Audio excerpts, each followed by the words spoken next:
Sering nggak sih kita punya banyak banget pilihan, tapi sumber dayanya terbatas, dan kita harus milih satu yang paling bagus. Nah, hari ini kita bakal bongkar sebuah alat matematika canggih yang bisa bantu kita, namanya metode simplex. Oke, coba bayangin ya, Anda ini seorang manajer pabrik, punya mesin, bahan baku, waktu semuanya terbatas. Pertanyaannya kan simpel, tapi jawabannya susah. Gimana caranya bikin rencana produksi yang paling pas biar untungnya maksimal?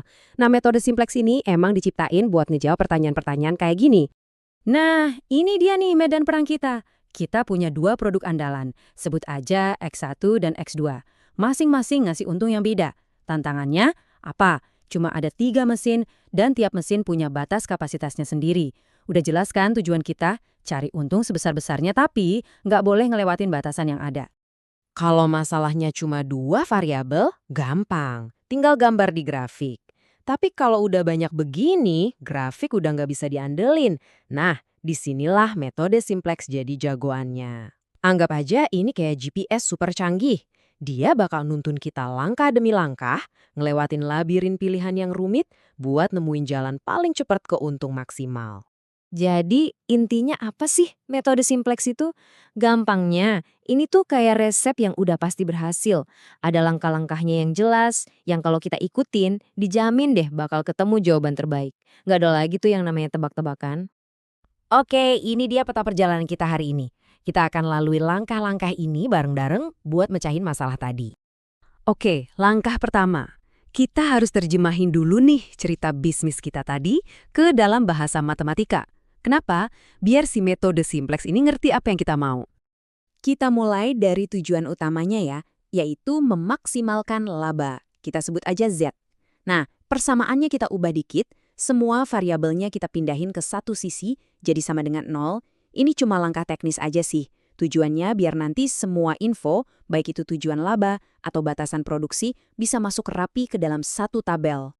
Selanjutnya, kita urus soal batasan kapasitas mesin.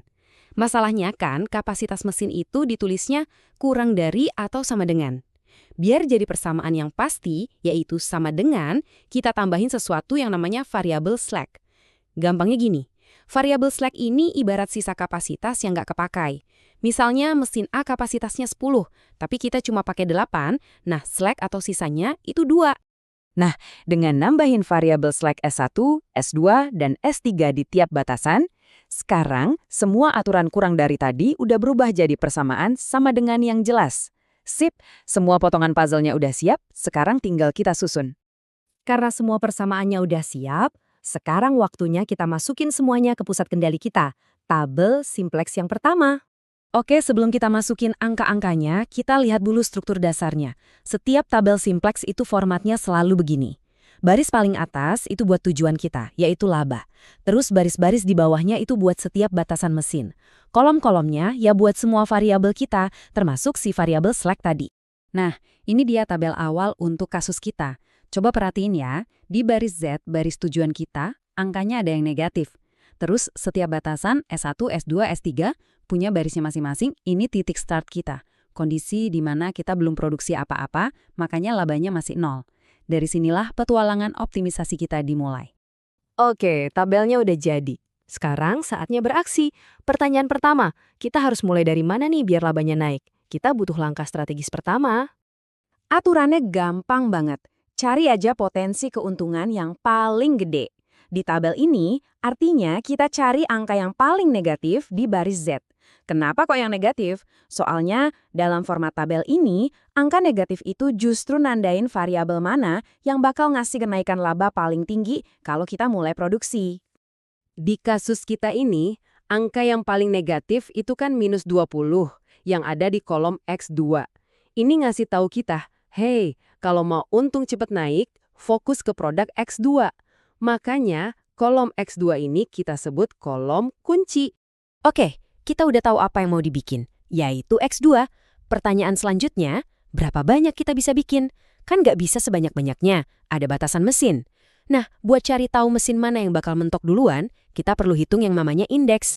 Nah, setelah dihitung indeksnya, kelihatan kan baris S3 itu hasilnya paling kecil, cuma 3,75. Artinya apa? Artinya, batasan dari mesin C yang diwakili S3 inilah yang jadi biang kerok yang paling membatasi produksi X2. Jadi baris ini kita sebut baris kunci. Nah, angka 8 yang jadi pertemuan antara kolom kunci dan baris kunci, itu jadi angka kunci kita. Penting banget ini buat langkah selanjutnya. Nah, ini dia nih bagian paling serunya. Kita bakal pakai si angka kunci, yaitu 8, buat ngelakuin operasi yang namanya pivot. Ini tuh operasi matematika buat ngubah total isi tabelnya. Tujuannya buat masukin produk X2 ke rencana produksi kita. Dan kita lihat labanya jadi berapa dan sisa kapasitas mesin gimana. Proses update tabelnya ada beberapa langkah. Pertama, kita urus dulu baris kunci yang tadi. Kita bikin baris kunci yang baru yang nunjukin kalau kita sekarang udah mulai produksi X2. Caranya gampang. Tinggal bagi semua angka di baris kunci yang lama dengan angka kunci kita, yaitu 8. Dan ini dia tabel baru kita setelah semua perhitungannya selesai. Lihat deh perubahannya. X2 sekarang udah masuk ke basis solusi. Artinya kita sekarang produksi 3,75 unit X2. Dan yang paling keren, coba lihat baris Z deh. Angka di pojok kanan bawah sekarang jadi 75. Itu laba kita sekarang. Jauh lebih baik dari 0 kan? Tapi pertanyaannya, apakah ini udah yang paling optimal? Udah paling untung? Terus gimana kita tahu kapan proses ini harus berhenti? Aturannya jelas banget. Kita berhenti kalau di baris red, baris tujuan kita, udah nggak ada lagi angka negatif. Selama masih ada yang negatif, itu artinya masih ada celah buat nambahin untung. Tapi kalau semuanya udah positif atau 0, kayak di tabel kita yang baru ini, itu tandanya kita udah di puncak, udah mentok. Kalau diubah-ubah lagi, labanya malah turun. Jadi inilah dia jawaban akhirnya. Dari tabel final kita, ketahuan kalau laba maksimal yang bisa kita raih adalah Rp75.000. Caranya, dengan memproduksi 3,75 unit produk X2 dan nggak perlu produksi produk X1 sama sekali. Walaupun contoh kita tadi soal pabrik, kekuatan metode simplex ini jauh lebih luas loh. Coba bayangin, ini bisa dipakai buat ngatur jadwal pengiriman logistik biar paling efisien, nentuin alokasi budget iklan biar hasilnya maksimal, atau bahkan nyusun portofolio investasi. Intinya, ini adalah kerangka kerja buat ngambil keputusan terbaik di tengah keterbatasan. Nah, pertanyaannya sekarang buat Anda, kira-kira masalah apa di sekitar Anda yang bisa dipecahkan pakai metode ini?